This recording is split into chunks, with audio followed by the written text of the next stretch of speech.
నమస్కారం ETV news కు స్వాగతం ముఖ్యాంశాలు ఆంధ్రప్రదేశ్ ప్రగతికి అండగా నిలుస్తామన్న ప్రధాని అమరావతి దేశానికే మార్గదర్శకమని వెల్లడి పనితీరులో చంద్రబాబుకు సాటి లేరని ప్రశంస వైభవంగా అమరావతి పునర్నిర్మాణ పనుల ప్రారంభోత్సవం లక్షలాదిగా తరలివచ్చిన ప్రజలు ఏపీకి ప్రధాని ఇచ్చిన భరోసాపై నేతల హర్షం జనవరి నుంచి అమరావతిలో క్వాంటమ్ కంప్యూటింగ్ సేవలు ఐబీఎం టీసీఎస్ ఎల్ఎన్టీతో ఒప్పందం చరిత్రాత్మకం అన్న చంద్రబాబు ఇందిరమ్మ ఇండ్ల లబ్ధిదారుల ఎంపికపై ప్రభుత్వం దృష్టి పట్టణ ప్రాంతానికి 500 ఇళ్ల కేటాయింపు అనర్హులైతే రద్దు చేస్తామన్న మంత్రి పొంగులేటి గొర్రెల పంపిణీ కుంభకోణంలో ఆస్తుల స్వాధీనం దిశగా కసరత్తు వివరాలు సేకరించిన ఏసీబీ ప్రధాన నిందితుడిని దేశానికి రప్పించే యత్నం కులగణనకు తెలంగాణ నమూనానే అనుసరించాలన్న సిడబ్ల్యూసీ రిజర్వేషన్లపై పరిమితి ఎత్తివేతకు డిమాండ్ పాక్కు వెంటనే బుద్ధి చెప్పాలని తీర్మానం పాక్ ఆర్థిక మూలాలు దెబ్బతీసేందుకు భారత్ కసరత్తు ఎఫ్ఏటీఎఫ్ గ్రే జాబితాలో చేర్చేలా ప్రయత్నాలు ఉద్రిక్తతల వేళ ఆర్డినెన్స్ ఫ్యాక్టరీలో సెలవులు రద్దు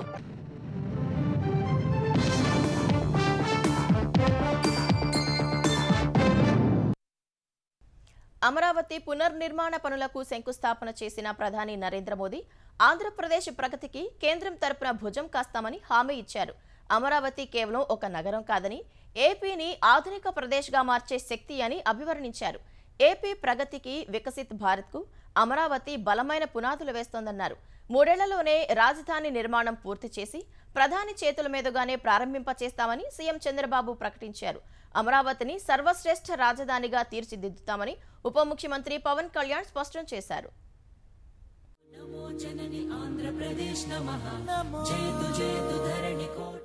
లక్షలాదిగా తరలివచ్చిన జనసందోహం మధ్య ఆంధ్రప్రదేశ్ రాజధాని అమరావతి పనులు పునః ప్రారంభించిన ప్రధాని నరేంద్ర మోదీ వెలగపూడి సభా వేదిక నుంచి వేల కోట్ల విలువైన అభివృద్ధి పనులకు శ్రీకారం చుట్టారు. వికసిత్ భారత్ కు ఏపీ గ్రోత్ ఇంజిన్ గా ఎదగాలని ప్రధాని ఆకాంక్షించారు. ప్రతి ఎకరానికి నీరిచ్చేందుకు పోలవరం త్వరగా పూర్తయ్యేలా కేంద్రం సాయం అందిస్తుందని హామీ ఇచ్చారు. పవిత్రమైన అమరావతి భూమిపై నిలబడి తాను కేవలం ఒక నగరాన్ని మాత్రమే చూడడం లేదని దేశానికి ఏపీకి ఒక చోదక శక్తిని చూస్తున్నారని చెప్పారు. చంద్రబాబుపై ప్రశంసలు కురిపించారు. అమరావతి కేవలం ఒక నగరం కాదు, అమరావతి ఒక శక్తి.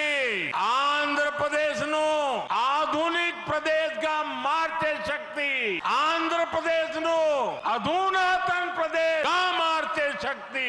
अमरावती एक ऐसा शहर होगा जहां आंध्र प्रदेश के हर नौजवान के सपने साकार होंगे। Information technology, artificial intelligence, green energy, clean industry, शिक्षा और स्वास्थ्य, आने वाले कुछ सालों में इन सारे सेक्टर्स में अमरावती एक लीडिंग सिटी बनकर खड़ा होगा। इन सारे सेक्टर्स के लिए जो भी इंफ्रास्ट्रक्चर जरूरी होगा, केंद्र सरकार उसे रिकॉर्ड स्पीड से पूरा करने में राज्य सरकार की पूरी मदद कर रही है। और मैं अपने अनुभव से कहता हूं, फ्यूचर टेक्नोलॉजी हो, बहुत बड़े स्केल पर काम करना हो और जल्दी से इसे जमीन पर उतारना हो, तो वो काम चंद्रबाबू उत्तम से उत्तम तरीके से कर सकते हैं।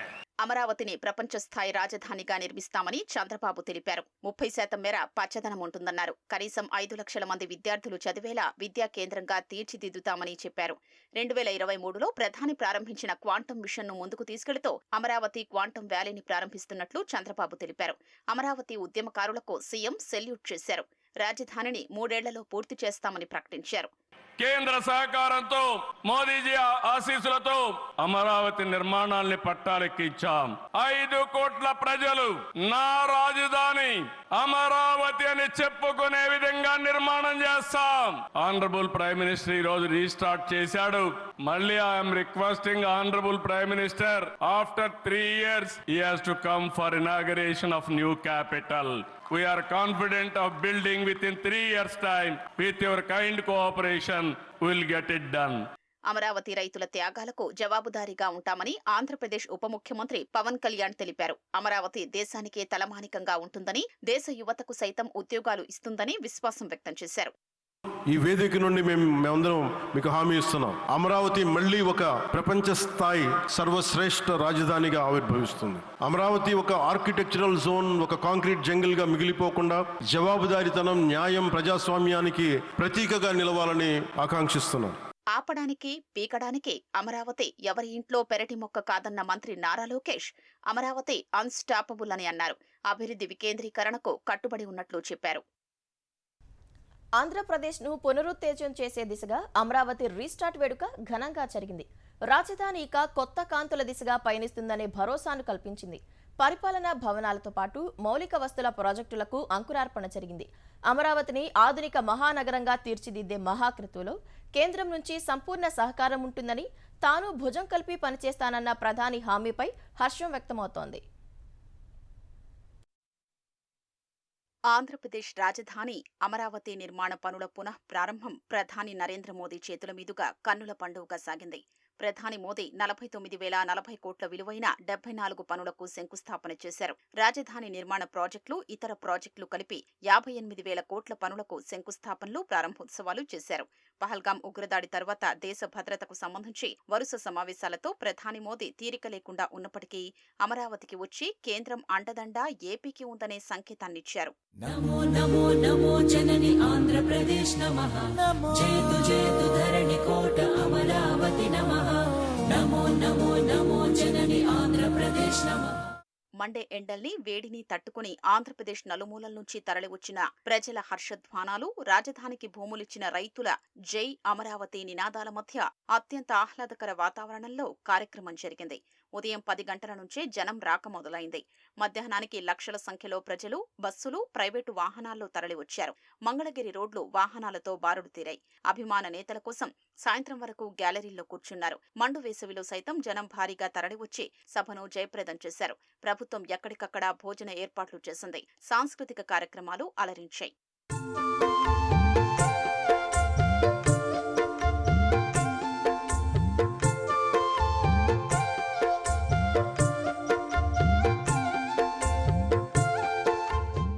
సభలో నేతల ప్రసంగాల్లో దేశభక్తి ఉప్పొంగింది. వందే మాతరం, భారత్ మాతాకి జై అనే నినాదాలతో ప్రాంగణం దద్దరిల్లింది. ప్రధాని మోదీకి ప్రజలు జేజేలు పలికారు. హెలిప్యాడ్ నుంచి ఆయన వాహన శ్రేణి ప్రధాన వేదిక వద్దకు వెళుతుండగా దారికి ఇరువైపులా భారీ సంఖ్యలో ప్రజలు నిలబడి చేతులు ఊపుతూ స్వాగతం పలికారు. దాదాపు 50,000 మంది ఎర్రటి ఎండను, వేడిగాల్పులను లెక్క చేయకుండా మోదీకి స్వాగతం పలికారు. ప్రధాని సభా ప్రాంగణానికి చేరుకున్నాక తిరుమల నుంచి వచ్చిన పండితులు వేదాశీర్వచనం అందజేశారు. ధర్మవరంలో ప్రత్యేకంగా తయారు చేయించిన పట్టు అంగవస్త్రంతో ప్రధానిని సీఎం చంద్రబాబు, ఉప ముఖ్యమంత్రి పవన్ కళ్యాణ్ ఘనంగా సత్కరించారు. మోదీ చిత్రంతో కలంకారీ కళాకారులు రూపొందించిన చిత్రపటాన్ని బహూకరించారు. నమో నమో నమో జనని ఆంధ్రప్రదేశ్ నమః, జయతు జయతు ధరణి కోట అమరావతి నమః. ప్రధాని మోదీ సమక్షంలో అమరావతిపై ప్రత్యేకంగా రూపొందించిన వీడియో ప్రదర్శన ఆకట్టుకుంది. నమో నమో నమో జనని ఆంధ్రప్రదేశ్ నమః, జయతు జయతు ధరణి కోట అమరావతి నమః, నమో నమో నమో జనని ఆంధ్రప్రదేశ్ నమః. ఆంధ్రప్రదేశ్కు కేంద్రం అండగా ఉంటుందని ప్రధాని మాట ఇవ్వడాన్ని కూటమి పార్టీల నేతలు స్వాగతించారు. ప్రధానమంత్రి గారు ఒక భరోసా ఇవ్వడమే కాకుండా ఖచ్చితంగా ఆంధ్రప్రదేశ్లో మనం ఒక అద్భుతమైన రాజధాని నిర్మాణం కోసం తోడుగా ఉంటాను, అండగా ఉంటాను, మీతో పాటు ప్రతి అడుగు నేను నడుస్తాననే మాట ఆయన చెప్పింది నిజంగా ఎంతో సంతోషాన్ని నింపుతోంది. భవిష్యత్తులో ఆంధ్రప్రదేశ్కి ఎంత పెద్ద ఎత్తునైనా సరే సహకారం అందించడానికి కేంద్రం సిద్ధంగా ఉంటుందనేటువంటి ఒక భరోసా ఇవాళ ఆంధ్రప్రదేశ్ రాష్ట్ర ప్రజలకు ఇవ్వడం జరిగింది. బాగా జనం బాగా వచ్చారు. రాష్ట్రానికి భుజం కలిపిపోతామన్నారు. తప్పకుండా మాకు సాయం చేస్తారని ఒక నమ్మకం ఉంది. ఫండ్స్ వస్తాయని ఒక నమ్మకం ఉంది. రాష్ట్ర అభివృద్ధి కావాలా, అమరావతి అభివృద్ధి కావాలనేది మా కోరిక. ఇందిరమ్మ ఇండ్ల పథకం కింద లబ్ధిదారుల ఎంపిక ప్రక్రియను వేగవంతం చేయాలని తెలంగాణ గృహ నిర్మాణ శాఖ మంత్రి పొంగులేటి శ్రీనివాసరెడ్డి ఆదేశించారు. భూభారతి, ఇందిరమ్మ ఇళ్లు, నీట్ పరీక్ష ఏర్పాట్లపై కలెక్టర్లు, ఎస్పీలతో మంత్రి వీడియో కాన్ఫరెన్స్ నిర్వహించారు. ఇందిరమ్మ ఇండ్ల లబ్ధిదారుల ఎంపిక ఎంతవరకు పూర్తయితే అంతవరకు ఇన్ఛార్జ్ మంత్రుల ఆమోదం తీసుకోవాలని సూచించారు. ప్రతి నియోజకవర్గంలోని పట్టణ ప్రాంతంలో కనీసం 500 ఇండ్లను కేటాయించి లబ్ధిదారులను ఎంపిక చేయాలని స్పష్టం చేశారు. అనర్హులని తేలితే ఇండ్ల నిర్మాణం మధ్యలో ఉన్నా కూడా రద్దు చేస్తామని చెప్పారు. ఈ నెల 5వ తేదీ నుంచి 20 వరకు 28 జిల్లాల్లోని 28 మండలాల్లో రెవెన్యూ సదస్సులను నిర్వహిస్తున్నామని మంత్రి తెలిపారు. పైలట్ మండలాల్లో వచ్చిన దరఖాస్తులను ఈ నెల 31వ తేదీ వరకు పరిష్కరించాలని ఆదేశించారు. విద్యార్థులకు ఎలాంటి ఇబ్బందులు కలగకుండా ఈ నెల 4వ తేదీన జరగనున్న నీట్ పరీక్షకు ఏర్పాట్లు చేయాలని అధికారులను మంత్రి పొంగులేటి శ్రీనివాసరెడ్డి ఆదేశించారు. కాంగ్రెస్ ఏడాదిన్నర పాలనలో 1 ఎకరాకు కూడా నీరివ్వలేదని మాజీ మంత్రి హరీష్ రావు ఎద్దేవా చేశారు. ఎస్ఎల్బీసీ విషయంలో ఆగమాగంగా పనులు చేపట్టి మొత్తం నాశనం చేశారని ఆరోపించారు. నీటిపారుదల శాఖ విశ్రాంత ఇంజనీర్ శ్రీధర్ దేశపాండే రచించిన సాగునీటి రంగంలో తెలంగాణ 10 ఏండ్ల ప్రస్థానం, కాళేశ్వరం ప్రాజెక్టు పుస్తకాల ఆవిష్కరణ కార్యక్రమంలో హరీష్ పాల్గొన్నారు. 100 ఏళ్ల తర్వాత కూడా తెలంగాణ నీటికి ఇబ్బంది పడరాదని కేసీఆర్ దూరదృష్టితో ఆలోచించారని ఆయన చెప్పారు. అంచనా వ్యయం అతి తక్కువగా పూర్తయిన ప్రాజెక్టు కాళేశ్వరం మాత్రమేనని హరీష్ రావు తెలిపారు.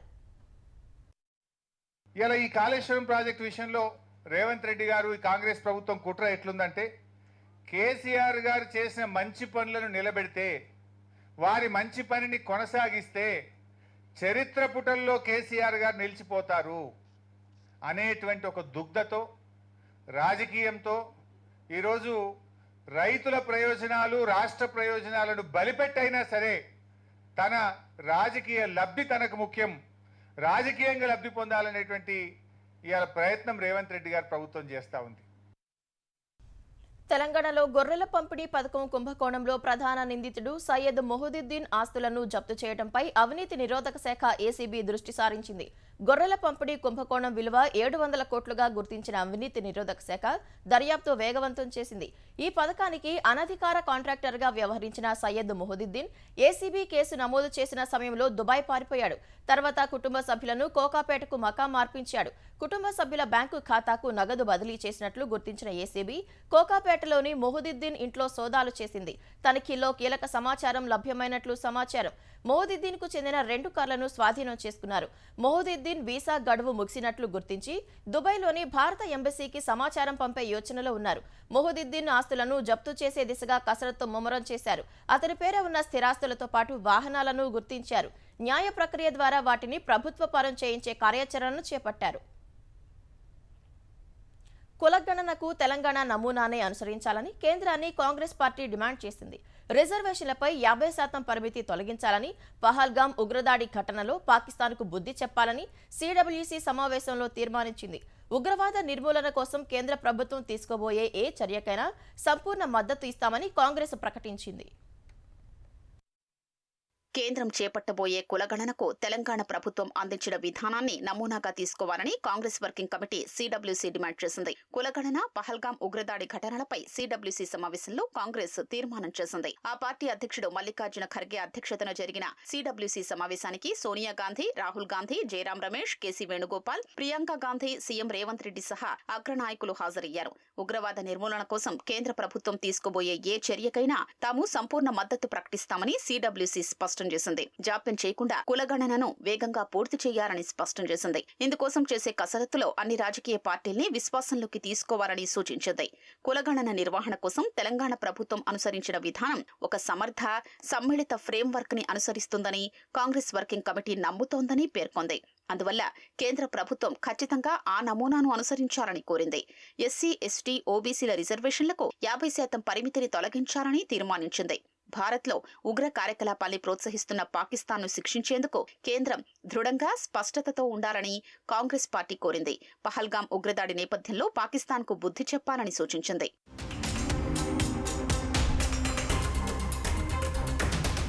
పహల్గాం దాడి జరిగి 10 రోజులు గడిచిపోయాయని, ప్రజలు ప్రతిచర్య కోసం ఎదురు చూస్తున్నారని కాంగ్రెస్ సీనియర్ నాయకుడు భూపేష్ బఘేల్ అన్నారు. 56 అంగుళాల ఛాతీ ఉన్న ప్రధాని మోదీ ఎర్రటి కళ్లు చూపిస్తూ ఏం చర్యలు తీసుకుంటున్నారని ఆయన ప్రశ్నించారు. కులగణన అంశం నకిలీ 56 అంగుళాల ఛాతీకి రేవంత్ రెడ్డి నేతృత్వంలోని తెలంగాణ ప్రభుత్వం రూపొందించిన 56 ప్రశ్నలకు మధ్య పోరు అని కాంగ్రెస్ ప్రధాన కార్యదర్శి జయరాం రమేష్ పేర్కొన్నారు.